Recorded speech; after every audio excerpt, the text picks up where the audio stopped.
Você não está sem tempo. Você está sem vida dentro do tempo. Porque o que te assusta não é o relógio, é perceber que os dias passam e quando você tenta lembrar do que viveu de verdade, sobra uma sensação estranha. Muito movimento, pouca presença. E aqui está a parte que quase ninguém tem coragem de encarar.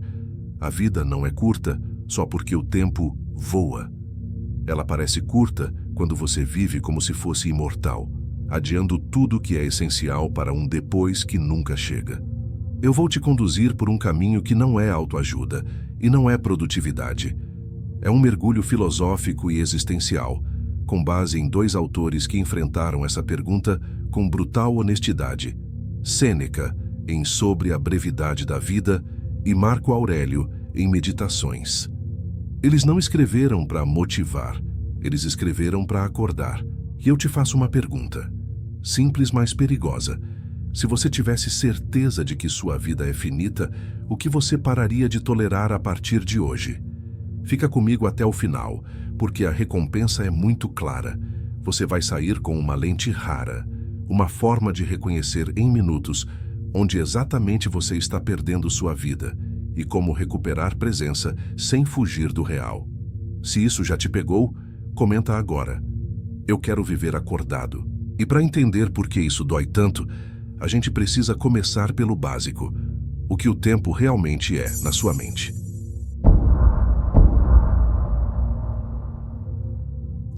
Quando eu digo que você está sem vida dentro do tempo, eu não estou falando de poesia apenas. Existe um fato simples e brutal. O tempo que você sente não é o tempo do relógio. É o tempo que a sua mente constrói. A primeira palavra-chave aqui é percepção do tempo. É a forma como o cérebro interpreta duração, velocidade e passagem. E ele não mede minutos. Ele mede mudança. Quando quase nada muda, o dia parece evaporar. Quando muita coisa muda, o dia parece cheio. A segunda palavra é memória. É ela que dá volume ao seu passado. Dias repetidos produzem poucas marcas. Por isso, semanas inteiras podem virar um bloco único na lembrança, como se você tivesse vivido em modo automático. Já quando você vive algo novo, a memória cria mais pontos, e a sensação depois é: isso durou mais. E a terceira palavra é antecipação. É a mente projetando futuros. Isso pode ser útil, mas também pode roubar o agora. Porque quando você antecipa o tempo todo, você vive adiantado. E aí acontece uma das dores mais comuns da vida moderna. Você chega ao fim do dia sem ter estado em nenhum momento dele. Percebe o que isso revela? O tempo perdido muitas vezes não é tempo que sumiu. É tempo em que você esteve presente só pela metade. E agora vem a pergunta que começa a apertar de verdade. Se a sua mente pode deformar o tempo, por que a ideia de finitude te aterroriza tanto? O que exatamente você está com medo de perder? Se essa parte já começou a te dar um estalo, comenta: eu entendi. Isso me mostra que você está acompanhando de verdade.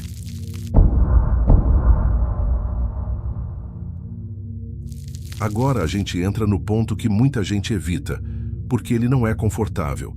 Quando você sente esse peso do tempo, nem sempre é porque você tem muitas tarefas. É porque em algum lugar dentro de você existe uma certeza silenciosa. Isso acaba. E o que assusta não é a morte como cena, é a morte como medida. Ela transforma cada escolha em pergunta, cada depois eu vejo em risco, cada distração em renúncia. Repara como isso aparece no cotidiano, do jeito mais discreto. Você termina um dia inteiro e pensa: eu fiz tanta coisa, mas eu não vivi nada. Você acorda, pega o celular, atravessa a manhã e quando percebe, já é noite. E o que sobra é uma sensação difícil de explicar, como se você tivesse sido empurrado pela vida, em vez de caminhar por ela. Esse é o horror elegante. Ele não vem gritando, ele vem sussurrando. Você está presente ou só está funcionando? E aqui eu preciso nomear uma palavra com cuidado: vazio existencial. Vazio existencial não é tristeza. É quando a vida continua, mas por dentro falta sentido, falta direção, falta verdade. Como se você estivesse assistindo a sua própria história de fora. É por isso que esse tema toca psicologia, espiritualidade, teologia, filosofia e literatura ao mesmo tempo. Porque todos eles, de formas diferentes, tentam responder a mesma coisa: o que faz uma vida valer por dentro? Então deixa eu te fazer a pergunta que separa o superficial do real. Você tem medo da morte? Ou tem medo de perceber, tarde demais, que viveu em modo rascunho? E é exatamente aqui que Sêneca entra como uma lâmina. Porque para ele, a vida não é curta por natureza. Ela se torna curta quando a gente entrega o nosso tempo como se ele não tivesse valor. Se essa pergunta te atravessou, escreve nos comentários, sem rascunho.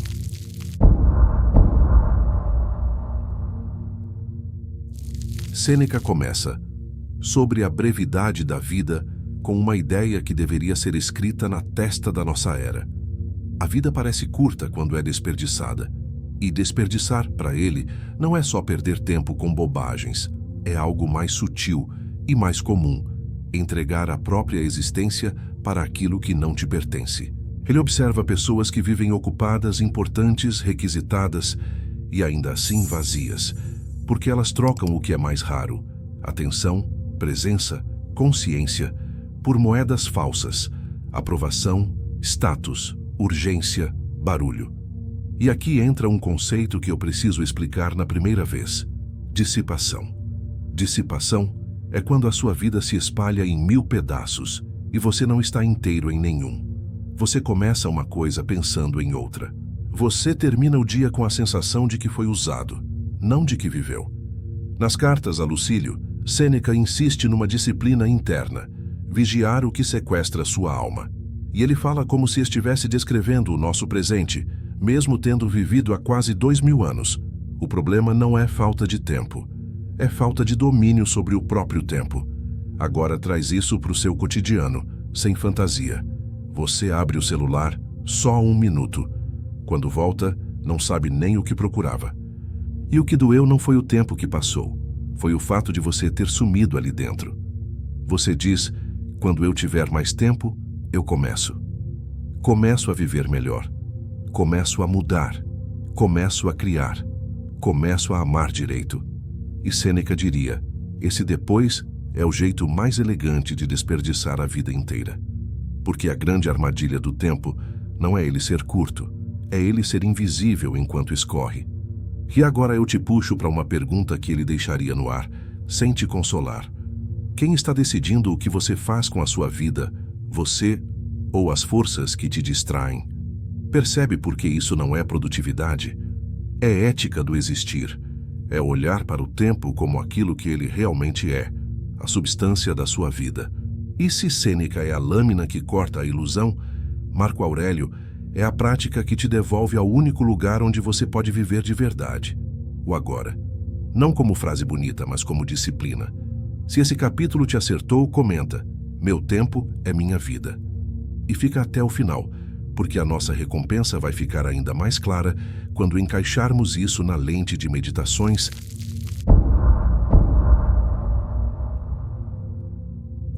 Agora entra Marco Aurélio.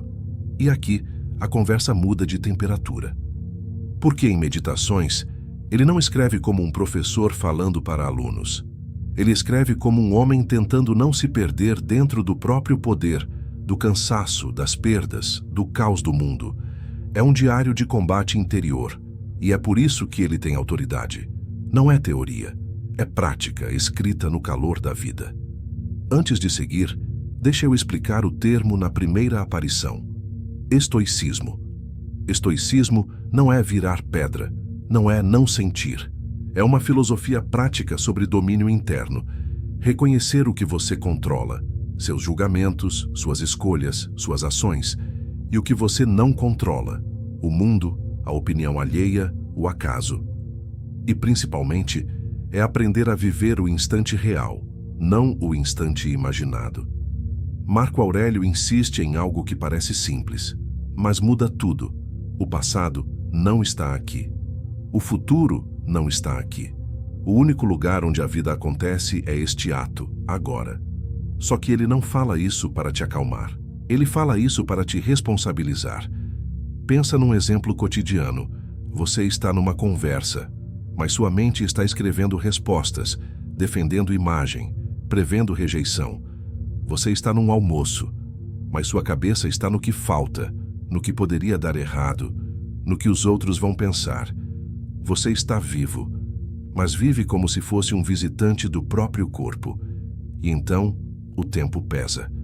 Não porque ele corre, mas porque você não está dentro dele. Marco Aurélio tem uma frase que atravessa meditações de 1000 formas. Não seja arrastado. Não seja arrastado pelo medo. Não seja arrastado pelo desejo de aprovação. Não seja arrastado por raiva, comparação, pressa. Volte ao centro. Volte ao que depende de você. Volte ao ato. E aqui está a pergunta que ele deixaria na mesa olhando nos seus olhos. Se o agora é o único lugar onde você pode ser verdadeiro, por que você foge dele? A sua vida não é uma ideia. É uma sequência de instantes, e cada instante é um sim silencioso para alguma coisa. E é justamente aí que a nossa era fica exposta. Nunca tivemos tanto conforto, tanta distração, tanta promessa de mais, e ao mesmo tempo, tão pouca presença. Vamos falar desse paradoxo agora. Se essa parte te trouxe clareza, comenta. Eu volto pro agora. E segue comigo, porque no final, você vai encaixar tudo numa lente única, identificar com precisão onde sua vida está escorrendo e onde ela ainda pode acontecer.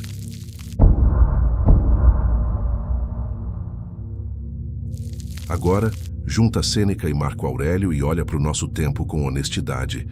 A gente vive na era do tudo. Tudo chega rápido, tudo responde, tudo entretém, tudo distrai. E mesmo assim, muita gente sente um vazio persistente, como se a vida estivesse acontecendo do lado de fora da própria pele. Aqui entra uma palavra que eu vou explicar agora. Atenção. Atenção é o foco que dá realidade à experiência. Aquilo que você não atende, você não vive, você só atravessa. E a nossa cultura aprendeu a fazer uma coisa perigosa, dividir sua atenção em migalhas, o dia inteiro. É como se sua alma fosse interrompida a cada 20 segundos. Sêneca chamaria isso de dissipação em alta velocidade. Marco Aurélio chamaria de ser arrastado. E o resultado é uma sensação muito específica: microfugas. Microfugas são pequenas fugas de si mesmo.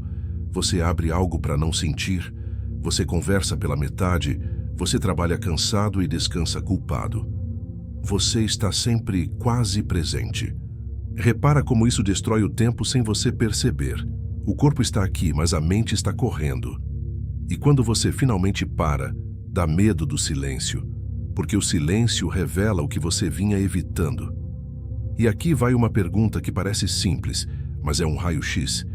O que você faz todos os dias para não ter que ficar a sós com a sua própria consciência? Porque talvez o seu problema não seja falta de tempo, talvez seja excesso de fuga. E agora eu vou abrir as conexões mais profundas, porque isso conversa com psicologia e psiquiatria, com teologia e espiritualidade, com filosofia e literatura. E você vai perceber, todo mundo está tentando responder à mesma dor, só com vocabulários diferentes. Se esse capítulo descreveu você em algum nível, comenta, eu me vi, e fica comigo, porque a lente final vai te mostrar exatamente onde sua vida está sendo drenada.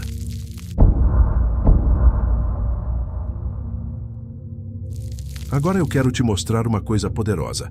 Psicologia, teologia e filosofia parecem mundos separados, mas quando o assunto é tempo e finitude, eles estão olhando para o mesmo abismo, só com palavras diferentes. Existe um fenômeno comum, a mente sair do presente para tentar te proteger. E aqui entra um termo que eu vou explicar: ruminação. Ruminação é quando a mente repete cenas, culpas e conversas antigas como se pudesse reescrever o passado. E existe também a antecipação ansiosa, imaginar futuros e perigos como se isso desse controle. O resultado? Você não perde só paz, Você perde tempo vivido, porque você passa horas preso em e se eu tivesse? Pergunta direta. Sua mente está tentando te salvar ou está te mantendo em cativeiro? Agora pensa por outro ângulo. A finitude pode ser vista como punição ou como um chamado. Em muitas tradições, a vida breve não é um erro, é um teste de presença. O instante vira um altar, não porque é perfeito, mas porque é real. E uma pergunta espiritual honesta não é como ter mais tempo. É, o que em você precisa morrer para que você finalmente viva? Não morte física, morte de ilusões, de máscaras, de ego. Pergunta direta. Você busca a espiritualidade para se anestesiar ou para despertar? A filosofia e a literatura entram onde o relógio não alcança. Elas mostram que o tempo não é só passagem, é sentido. Metáfora simples. A vida é um livro que vira página sozinho. Você pode escrever com presença ou pode deixar alguém escrever por você. Medo, pressa, comparação. Pergunta final do bloco. Se sua vida fosse um texto, quem está segurando a caneta? E agora vem o ponto mais delicado e mais libertador. O que muda de verdade quando você para de lutar contra a impermanência e aceita o tempo como ele é, finito, fugaz, e exatamente por isso precioso. Se algum desses 3 blocos falou diretamente com você, comenta. Eu ouvi.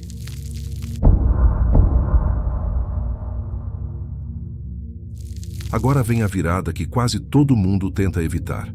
Você não supera o tempo vencendo ele. Você supera o peso do tempo parando de negociar com a realidade. E aqui eu explico o termo na primeira aparição. Impermanência é o fato de que tudo muda, tudo passa, tudo se transforma, inclusive você. O sofrimento começa quando você quer que o mundo seja fixo, mas ele é fluxo. Quando você quer que a vida seja garantida, mas ela é finita.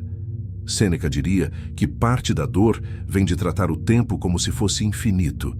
Você gasta como quem tem sobra, você adia como quem tem garantia. E aí, de repente, um dia você percebe que estava comprando distrações com a moeda da própria existência. Marco Aurélio diria algo ainda mais duro. O instante é o único lugar onde você pode ser justo, corajoso, lúcido, verdadeiro. Não existe virtude no depois. O depois é apenas imaginação. E o que muda quando você aceita isso? Você para de viver em modo rascunho. Você começa a perceber que presença não é euforia, é inteireza. É fazer uma coisa só, com alma inteira. É olhar para alguém e realmente estar ali. É dizer não sem culpa, quando o sim te desmonta por dentro. É parar de se trair em pequenas doses diárias. Mas eu não vou te dar um guia prático. Eu vou te dar perguntas, porque perguntas certas reorganizam uma vida. O que você está chamando de vida, que na verdade é só ocupação? Qual hábito te distrai do seu próprio vazio? E por quê? O que você continua tolerando só porque acha que ainda tem muito tempo? E aqui a nossa recompensa final começa a se revelar. Quando você aceita a impermanência, você ganha uma lente raríssima. Você passa a distinguir com clareza o que é passatempo e o que é vida real. Agora eu vou fechar tudo com um golpe calmo. Como transformar o instante em altar, não por romantismo, mas por lucidez. E você vai sair com a lente completa, pronta para reconhecer onde sua vida escorre e onde ela ainda pode acontecer. Se esse capítulo te tocou, comenta. Eu escolho presença.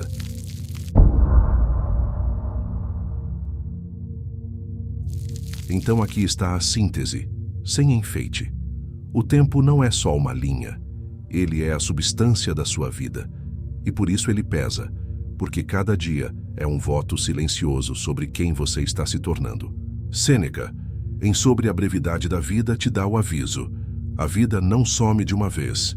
Ela é drenada aos poucos quando você entrega seu tempo a coisas que não têm peso real. Você não percebe o roubo, porque ele acontece em prestações. Marco Aurélio, em Meditações, te entrega a disciplina. Volte ao agora. Volte ao que depende de você. Volte ao ato simples, mas inteiro.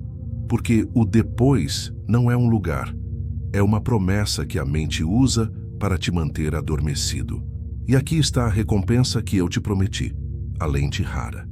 A partir de agora, você consegue reconhecer, quase imediatamente, 3 sinais de que sua vida está escorrendo. Quando você vive sempre adiantado ou atrasado, nunca presente. Quando você confunde ocupação com sentido, quando você usa distração como anestesia emocional. E você também ganha o oposto disso, a capacidade de perceber o instante que é vida de verdade, aquele momento em que você está inteiro, lúcido, honesto, por dentro. Agora eu te devolvo a pergunta final, a pergunta que não dá para ignorar por muito tempo. Você quer mais tempo ou quer mais vida dentro do tempo? Se esse vídeo te acertou de algum jeito, faz 2 coisas agora. Comenta: eu escolho vida real. Eu quero ler e responder os mais fortes. Compartilha com alguém que vive no automático e ainda nem percebeu.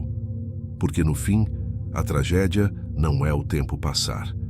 A tragédia é você passar junto, sem estar lá.